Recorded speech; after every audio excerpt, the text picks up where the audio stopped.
Rise up everyone from the Gambi One family. It's me again. 2 videos in 1 week. What's going on? Well, I will tell you. Let me just jump over this thing. I will tell you what's going on. I've been having I've been watching how things have been unfolding over in the States.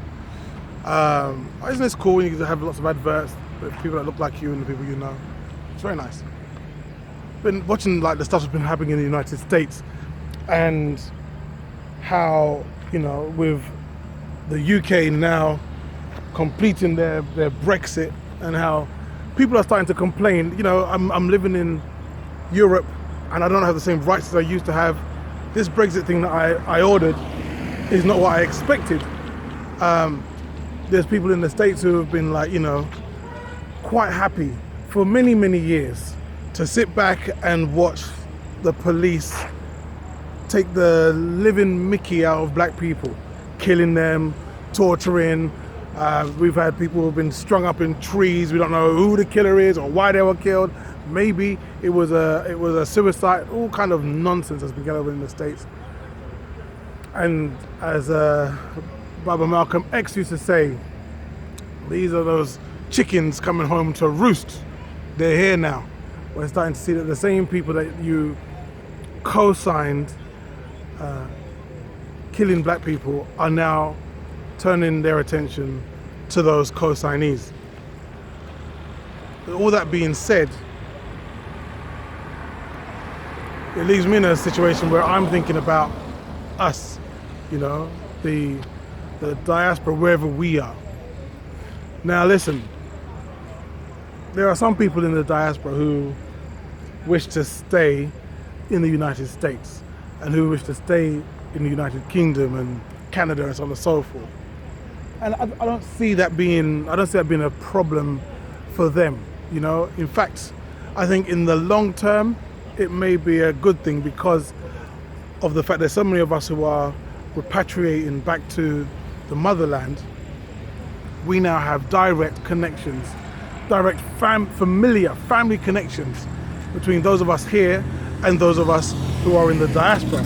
So now we can exploit the same kind of trade that other people have been able to exploit for ourselves, for the black people, wherever they're from the African family and the extended African family. We can now start taking advantage of that, and I think that we should do.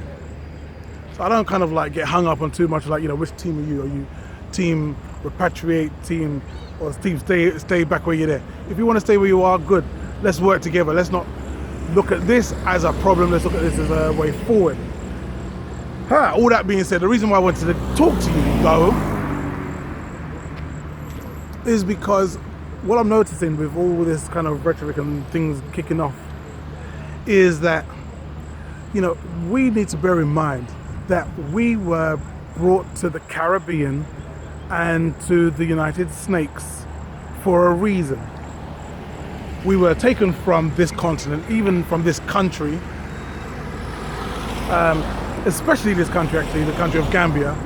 Because of the Gambian River, it meant that you can like send ships all the way down into the interior and then just turn the boat around and sail straight back out. No having to go like in India where they have long trains and train tracks going throughout the country. They don't need to do that here. Here they could just sail right the way in, get what they wanted and sail right the way out. According to records, I don't know how official they are, but according to records, 2 million people were taken from the Senegambia area. Currently, we are under 2 million people in the Gambia area right now. Also, there are no big game, like there's no lions, hyenas living here. All the kind of things that you'd expect in this part of the world isn't here because those white supremacists that were coming here took all the people, took all the animals and just left with it all in those ships. So we're really having to deal with the aftermath, the after effects of that genocide. Now, they wanted us for our physical labor. They got that. Now we're entering into a new era where, you know, they've been able to go from mechanical to automation, and go from automation to AI, to go to like the artificial intelligence of things. So now when you have automation and you're mixing that with AI, the question is, what do we do with all these black people that we brought over? You know, they've been here for years. We've been using them we've been using their bodies for our enjoyment, you know, our labor, our entertainment, and we don't need them anymore.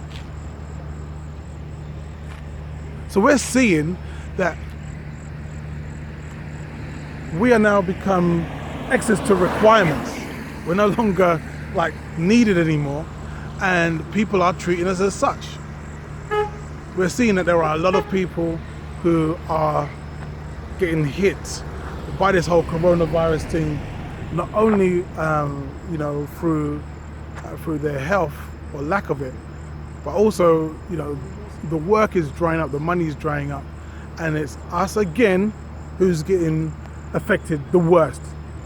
I'm not surprised, I'm sure you're not as well.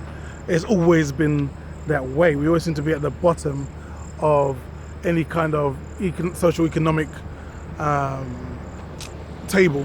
It's always us there at the bottom, languishing at the bottom somewhere, like, you know, like white people at the top, and then it just gets darker and darker, darker, darker, and then we're down here somewhere. You understand? So we've got to stop with doing the same thing and expecting a different result.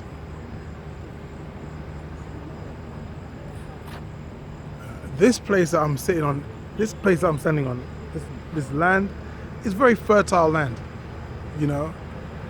Here you could just drop an orange seed and leave it and it will grow into an orange tree. It's not that hard. It's like you've got very fertile land here in Africa.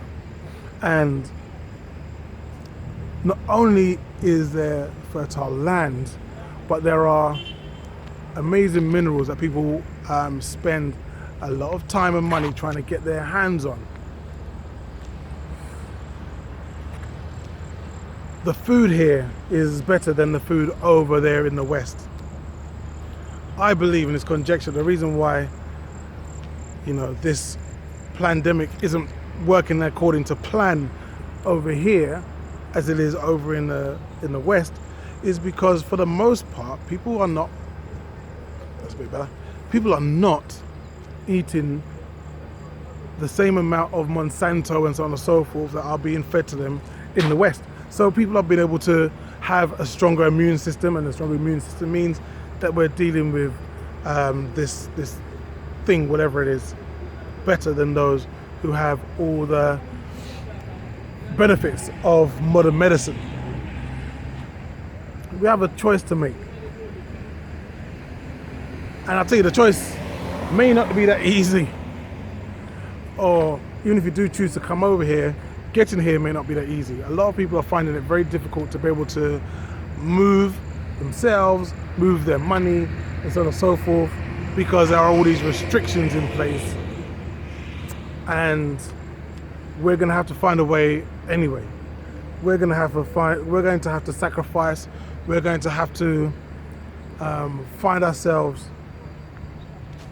in places and positions that we didn't want to find ourselves in, we've never been in, and at the same time we'd also be able to find ourselves in a position where we can actually make new, more empowered decisions for both ourselves and for our children and for our grandchildren. The conversations I have over at Mo2, there it is, there's Mo2, just there. The conversations I have over at Mo2 are so inspiring, because the conversation is, what happens when you do not have a white supremacist system trying to hold you back? I was speaking to a beautiful young lady from North Carolina called Lisa Torre. Rise up to you, Lisa. How are you? Talk to her today. She's just reached over from America. I met another sister and her two children who've come over from Haiti via Canada, I think she said. I met some other people from Canada. I've met people from all over the diaspora. And you know, we've always been told about what separates us. The ones in the US are told, don't talk to those people in the UK because they're all stuck up. They all think they're better than us. The ones in the UK are said, don't talk to those Americans. They're all gun-slinging, drive-by shooting maniacs. We're both told, don't deal with those Africans. They're all spear-chucking, like people eaters. We've been told all this nonsense. And it's only when you come to Mode 2 you start to realize we're all the same with just different accents. We're all the same with different accents.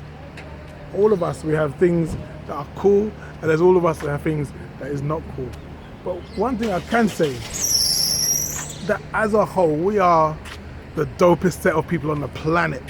And it is so good being able to come here and be able to hang out and meet all of you who come to Mode 2. So, I think I have made my point.